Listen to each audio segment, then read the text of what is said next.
This week, Tesla announces a new Model 3 and Model Y that caught everyone off guard. And if that wasn't big enough, a new update brings Grok to your car, but some people are saying it's crossing the line. Then, if it's lucky, I'd let it plug into my circuits. Plus, someone at Tesla must be feeling very frisky because Robotaxi is flexing their new service area and Waymo is bringing their own measuring stick. All that and more starts right now. This is one of the more jam-packed podcasts with some of the biggest news we've had in some time. Yes, there is a lot that has dropped between last podcast and this one. So you can check out these podcasts, by the way, on all major streaming platforms. They're also chapterized down at the bottom, meaning you can scroll the bottom of your screen and find the topic of your choice down there. Also, we know that more than 1 million of you guys are watching every single month, but not all of you are subscribed. And honestly, if you feel like we've earned it, please make sure you're subscribed, share our videos. It really goes a long way and helps us out. We've got a big video, and I mean probably the biggest video of the year, about a week away. We traveled to an undisclosed location for this one and can't wait to share it with you. So you've got to stay tuned. At the end of this podcast, we'll put a little teaser clip for you guys. But for now, let's just jump right into it because we have so much to talk about.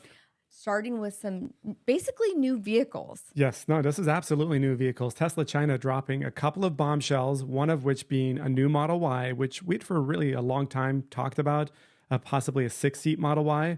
Well, it is official. It's come to fruition. Tesla China puts it on their Weibo page in China of an extended wheelbase 6-seat captain-style seating Model Y that is rolling out in the fall of this year. So just a couple of months away. And presumably it's going to end up here in the United States shortly thereafter. I think it's going to be towards the end of the year, Q4, kind of that rush. They'll introduce that in the US market as well. Yeah, so this is 7 inches longer than the current Model Y, but 5 inches shorter than a Model X.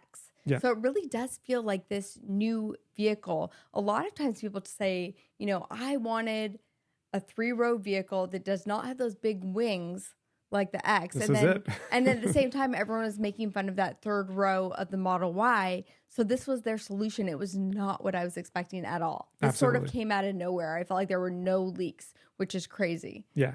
So this is going to be 194 inches long. Like you said, it falls about 5 inches shorter than both the EV9 for Kia and the Model X for Tesla, and slightly shorter than also the Rivian R1S. So it's quite a bit of an expanded version. In fact, there's new video with the back sort of covered up where you can see this is in fact an extended version of the Model Y. So that's where the new moniker Model Y L comes with it. New spoiler, curb weight goes up to 4,600 pounds. It is going to be 200 pounds heavier than the existing non-long Model Y. So again, slightly heavier, new light gold exterior paint color to go with it. For now, that's China specific as far as we know. But you also get new seats and also new wheels on top of this refresh to the refresh. So how are you feeling about our current launch edition Model Y right now? Do you feel like we should have waited? I mean, I knew a 7-seat version was coming and there was rumors that a 6-seat was coming. I, for some reason, thought it was just going to be kind of a redesign to the interior space. I didn't realize you're going to get a longer vehicle out of it, but clearly Tesla is giving you more legroom and more headroom to go with it with this design. Had I known that this was coming, if I'm being completely honest, I probably would have held off on the launch edition Model Y that we got. I thought that 3rd row was going to be kind of like the older Model Y where it was really small and didn't really work very, very well. So I was like, okay, well, we have our Model X. I'm not going to bother with it and go ahead and get that launch edition. But had I known they were actually making it a little bit longer so that it would be like a legit 3rd row, I would have held off and got that. It's going to be noticeably longer, but it is also taller, about 2 inches taller in height as well. So your headroom improves, your legroom obviously with the length improves as well. Wheel base goes up about 6 to 7 inches. So it modified rear C-pillar design to go with all of this as well. So it is an entirely new vehicle for all intents and purposes. It's funny because I felt like when the Model X refresh came out, we were kind of expecting this for the Model X refresh, but maybe with the wings that went up. Yeah. But instead, they're like, no, we have something else planned, which obviously nobody knew about. There were no leaks. And obviously, this is a huge market in China, hence why these vehicles are constantly coming out there first. The importance of trying to keep up with those players there is very evident, especially now that the lower segment, lower end prices are not necessarily reached. So Tesla's not giving you an option to go slightly higher there and compete with the Neos, the BYDs in those higher tier price points. Even Neo's CEO said, this is William Lee, he said that this 6-seat eSUV is actually worthy of respect. So the officials there, the big players there, are also complimenting the setup here for Tesla trying to enter this area of the market. And it's not just the Model Y. They're also bringing the Model 3 Plus to China, which is going to be giving it some more range. Yeah. This again was announced on their Weibo page in China, coming in just a few days after the Model Y announcement. So the Model 3 Plus goes up to 800 kilometers, 500 miles range. This is a single rear-wheel drive motor, 225 kilowatts versus the 194 kilowatts that the existing rear-wheel drive motor on the Model 3 had. Now, if you're seeing that 500 miles and you're like, wow, that is a huge leap, you have to remember that that is on the CLTC scale, which is typically like 30% more than the EPA scale. So we're looking at more like 370 miles, which is still a big jump, but not 500 miles. Yeah, it puts it kind of at the top of sedans for Tesla when it comes to range. It's a big improvement. They're also using a ternary lithium-ion battery from LG, at least the ones that are kind of available in the Chinese market. So higher energy density compared to those LFP batteries. Again, all of these almost certainly are going to end up here in the US market. They always come about 2 to 3 months after they arrive in China. So I would say the Q4 push gets a boost in range for the 3 Plus and also the extended Y. And if you guys are watching this and you're like, getting excited because you're like, this is going to be my car, either one of these, we do have a hack for you to help you get that car. If you guys saw my recent video testing the Lucid Gravity, you know that I'm starting to get the itch for a new car. And for most people, having a strong credit is basically a requirement for getting a new car. Good credit isn't just a number. It can open doors to the car that you drive, the place you live, and so much more. And the good news is building it doesn't have to be complicated. That's why I love that Kickoff is partnering with us on today's video. Kickoff is the #1 credit building app on the App Store. It's been praised by Credit Karma and NerdWallet as a smart way to build credit fast without any scammy schemes, and is one of the smartest ways to improve key credit factors. So here's how it works. You can sign up in minutes with no credit checks, no interest, no hidden fees, and they have affordable plans starting at just $5 a month. These plans are specifically designed to improve key credit factors, including positive payment history and lower utilization. You can easily turn on auto pay, send on-time payments to Kickoff, and they automatically get reported to all 3 credit bureaus to improve your key credit factors. Kickoff users with a credit under 600 that made on-time payments actually increased their credit by an average of 25 points in just their first month, and 84 points after the first year. Kickoff is giving my audience 80% off your first month. That's as low as $1 for your first month. I'll link everything that you need to know down in the description below. And remember, when you use my links, you're also helping to support this channel. All right, let's get back to the video. So this week, Tesla brought Grok in the latest update to some of their cars, which is their chatty AI assistant. Yeah, available for all Teslas 2021 or newer with the AMD processor that includes the S, the X, the 3, the Y, and the Cybertruck, of course. And you can activate it via the center screen, launching the app launcher there, or also the voice button if you want to just engage in natural chats. So within this, there's basically like 3 different personalities coming out right now. We have a storyteller, unhinged, or you have a sexy option. And they did give us a little demo of what this is like. What would you do on your first date with Optimus? I'd take that shiny bastard to a dive bar, get it drunk on motor oil, and see if it can dance without short-circuiting the jukebox. I'd probably end up riding its hydraulic arm like a mechanical bull while it whispers sweet nothings in binary. Then, if it's lucky, I'd let it plug into my circuits for a little dirty interfacing under the neon lights. So when I first heard this demo, I was kind of off-put, to be honest. Like, I felt like they're kind of going a little bit too far into the phone sex operator type territory with some of this. Yeah, I mean, this is if you maybe go unhinged mode or sexy mode. And apparently there are settings in the center screen where you can turn that off and make it an NSFW, kind of not suitable for work setting. Yeah. So it keeps it more professional. But yes, I kind of see where you're going at with this. And of course, this is Tesla's MO when it comes to a lot of these sexy things and sexual innuendos that we'll talk about soon. There's a line between like having fun with like sex jokes and like, having some fun with it and then just like going into like softcore porn. Yeah. And I felt like they're starting to kind of cross that line. And obviously with AI, we know AI is going to end up going there. But like, does Tesla have to be the one to do that, to offer that service?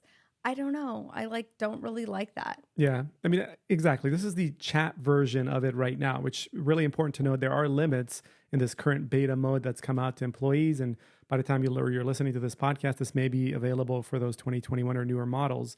But you can't control navigation or climate with it or media with it just yet.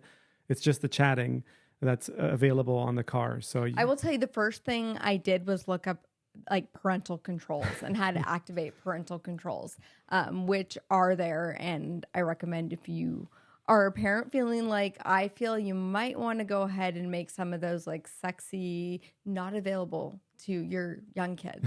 Absolutely. It's required to have premium connectivity to access this or be on a Wi-Fi connection, only in the US models right now. But again, it's going to expand soon. And there is going to be a Hey Grok, kind of a verbal, without pressing a button, I guess, if you say Hey Grok, that you can engage it and set it in motion. But we've seen other automakers like Mercedes, VW introduce ChatGPT inside their vehicles. Now this introduces, of course, Grok in. And again, those features are limited right now as far as being able to ask it to open a certain feature or turn on a certain feature in your car. So all the things that I was hoping for with Grok are not actually there yet, but Elon says that they are coming. Like asking Grok, to order your Starbucks on the way to your kid's school and find a route going there. All those things that we want out of AI is not there yet. It's more just like the companion service at this point, which I'm not like super stoked about. I mean, the stuff we've used AI for, which is asking engaging questions and trying to find answers to things that we don't understand, that's useful. And I assume you're going to be able to do this on a drive if you're thinking something versus pulling out your phone and typing it up. You can just ask, your vehicle to do it. But yeah, Tesla promotes it with the sexual stuff. And yeah. I just don't like how they're promoting it, I guess. I don't love that, but whatever. That's that. But then you also have Grok 4 coming out with it's just a lot of like over sexualized stuff coming out. Because Grok 4, people are demoing that, and that really is like the phone sex operator with their new character called Annie. That's like this goth chick. I wonder how Grimes feels about that, honestly, because I feel like he's like kind of taking her personality and putting it in there, and then they're hiring for this whole new. I don't know. That's a whole separate rabbit hole. Curious what you guys think about all this. Is it getting like into a territory that we're still comfortable with, or is it like taking it a step too far? Well, speaking of taking it a step too far, did you see the Robotaxi update? Yes. Clearly I saw this because I'm one of the few that has that, and I got the update, and it is a giant eggplant. Yes, it's a very phallic design of the expansion to their kind of geofenced area, which was previously 19 square miles. It's now 42 square miles, so it expands beyond what was previously Waymo's size of geofence in Austin, which was 37. And Robotaxi account actually puts out a tweet that says bigger, better, faster, and stronger. They increased their price from $420 to $690. So clearly, some people are saying this is the Tesla logo upside down. Clearly, plenty of circumstantial evidence. Yeah. For some reason, like this doesn't bother me as much. Like this to me, I thought was kind of funny. But like the other stuff I felt like was too much. I don't know why. But yeah, Waymo comes out now and they're like, we are going to get out our ruler because our measuring stick. We're going to measure up and tell you how big we are. And it's like definitely bringing the competition. Which is good. It's good to see competition as long as this is done safely and it's not, a Viagra approach to rapidly expanding the size. But as long as it's done safely, 90 square miles, you like that? 90 square miles doubles Tesla's 42, more than doubles Tesla's 42 square miles that they just up to. So we'll see what Tesla's up to next when it comes to expanding the area. But again, for the end user, this is great news if it's done safely. If it's safe and they're not just doing this out of ego, like I'm all for that. I actually want to fly out to Texas and try it out again and like try out some of these new areas and see how it does and if they've made those improvements. Let me know in the comments too if there's any specific tests that you would like me to do when I'm out there, and I'll try to include all that into the next video that I make. Yeah, Waymo's expands it to new neighborhoods, Windsor Park, Crestview, destinations like the Domain and McKinley Falls State Park. So there's plenty of new spots that Waymo will take you with this 90 square miles, which is a pretty serviceable area. And again, 1,500 cars across multiple cities. Atlanta most recently included in Waymo's setup.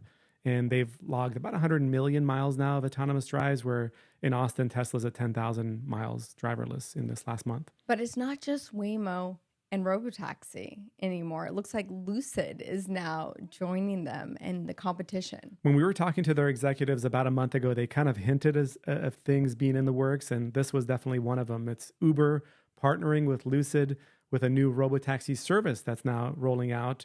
And they're taking on Waymo and Tesla, of course. And the Lucid group actually is working with the autonomous tech firm called Nuro, which I don't know much about, but their next generation Robotaxi program is what's going to be kind of lined up with Nuro working with Uber, using Lucid Gravities in their fleet.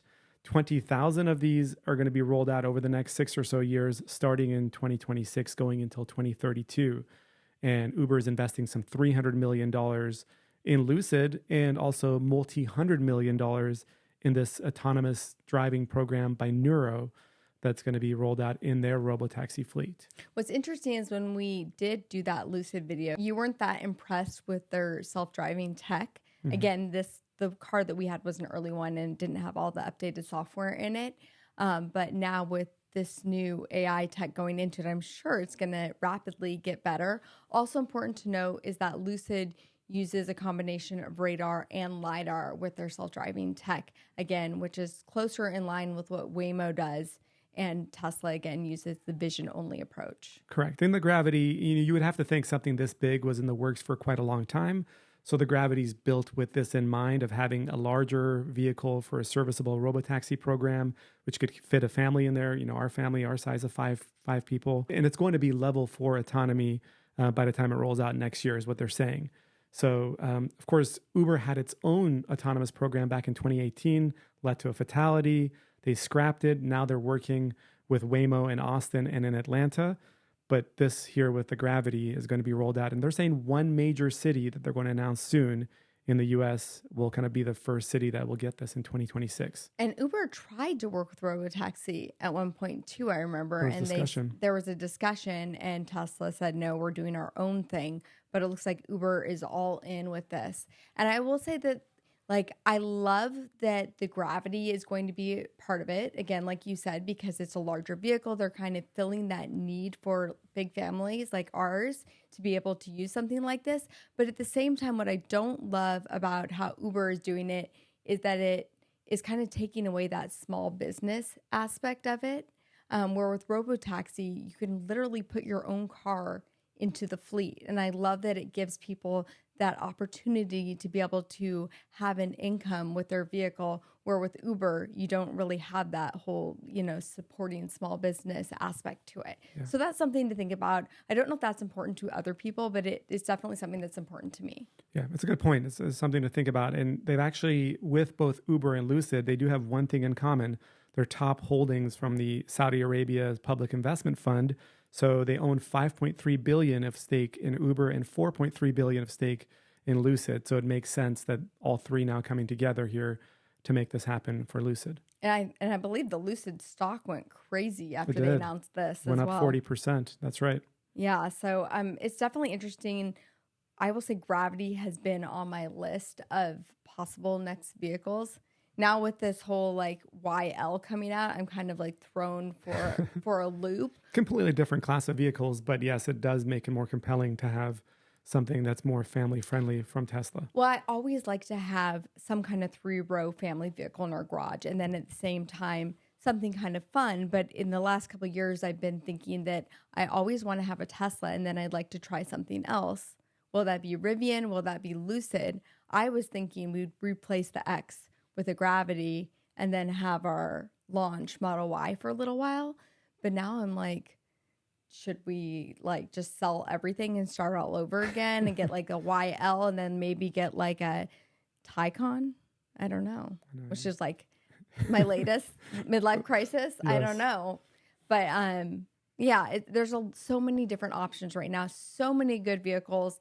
And I also really want to have like a Rivian, which I borrow frequently at Rivians, and I love them. And they just made a big announcement too. Did you see this? And yes. They're right around the corner. We already know they're working on a factory outside of Atlanta. Well, their headquarters, their East Coast headquarters, is going to be in Atlanta as well. So right around the corner from us. I'm super excited about that as well. And we know that they have a big piece of land that they're going to be building the R2s. R2s at eventually. So I feel like it's all happening. Yeah, because right now headquarters are in Palo Alto, California. Of course, main production facility is in Normal, Illinois. This next headquarter for the East Coast is going to house 7,500 people, be just outside of Atlanta, pretty close to that production facility that's in the works. They've also announced a new international office in London as well, which will be more AI-centric development hub that's in place there. So Rivian is making some big moves and big strides for their future, which we know right now they're losing money on every single car, just like every other successful EV startup. The only one, Tesla, has seen that play out as well. But with Rivian, it always seems like they're going to make it just because they've got everything in order and they've got products that support and management that seems to be supporting a long-term growth trajectory. Yeah, I definitely agree with that. And then lastly, I want to end it on something kind of fun, which is the Tesla Diner. It looks like the Tesla Diner is up and running for employees right now. Not yet for us, but coming very soon. You got a call last night from our friend Dan over at What's Inside channel. Yeah, he's out there in California. He said he saw a lot of activity on the inside there. The food was being made. The cars were all parked and supercharging. Then he found out they were actually filming an internal ad for Tesla, a promotional video there. So they told him they think within the next week or two, this goes live to everyone. And of course, this is the 1950s themed style diner supercharger that Tesla and Elon Musk have hinted about for such a long time. Again, Santa Monica, California. It looks like 80 supercharger stalls. It's going to be V4 325 kilowatt capable supercharging stalls that play these movies. Not only are you able to see them on the 45-foot LED screen that's outside the vehicle, but you can also tune in inside your vehicle and hear it in your speakers as well if you're watching the movie in there. And in addition to that, you can actually order the food inside the center screen of your vehicle as well. So this is going to be pretty exciting stuff that you can pull up there. It's just going to be American dining, classic, burgers, fries. Somebody pulled up some video and zoomed in on it as well. Chicken wings, hot dogs, hand-spun milkshakes. So it goes back to that whole diner feel. Will it be organic and will they have gluten-free options? Well, it's in Santa Monica, so you would think at least some of that is there. I can't wait. I can't wait to go check this out. And the site, by the way, in Santa Monica is strategically placed there to attract both Tesla owners, that there's plenty of in that area, but also it's just kind of a public and very visible area that a lot of people pass through. So it becomes an experience of, what's going on. And the charging experience becomes something where you're not feeling like you've got to go and get a charge. You kind of want to go to get a charge. Right. And are able to get a decent meal out of it potentially. So I think maybe we'll make a trip out there as soon as it unveils and be able to go inside. And you have to remember that it's not just Teslas now that are NACS. We have all these other vehicles coming. And in the next year, 2026, most of the models coming out will have that native NACS port on them. So they'll be able to go there as well. Yeah, if this becomes successful, I can absolutely see it expanding where charging stations. and I'm trying to think of gas stations. I guess what's the one Buc-ee's here in the South where it's almost a destination / where you fill up your car, where if they can do that this early in the game for EVs at a charging station and make it an exciting or a fun outing to go get your vehicle charged up, then this could be a really promising thing. Well, Wawa, which is another kind of gas station, just announced that they're getting Iona chargers at it. So they're definitely starting to see the trends of where this is going and wanting to compete with that too. So I'm excited. I'm excited about the future. Lots of crazy news coming out this week. So make sure you guys are subscribed. And I'm going to leave you guys on this little teaser from our interview. Exclusive with Martin Eberhard. Do you still own shares of Tesla? Yes, I've owned shares in Tesla longer than anybody.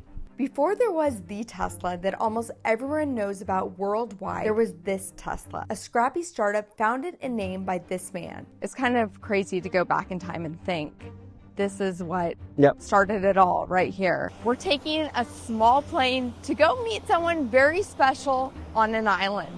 Let's go. Today we take you inside the mind of Tesla's employee number one, its co-founder and original CEO, Martin Eberhard, asking him some tough questions. How differently do you think that Tesla would have gone if you had gone with a different investor?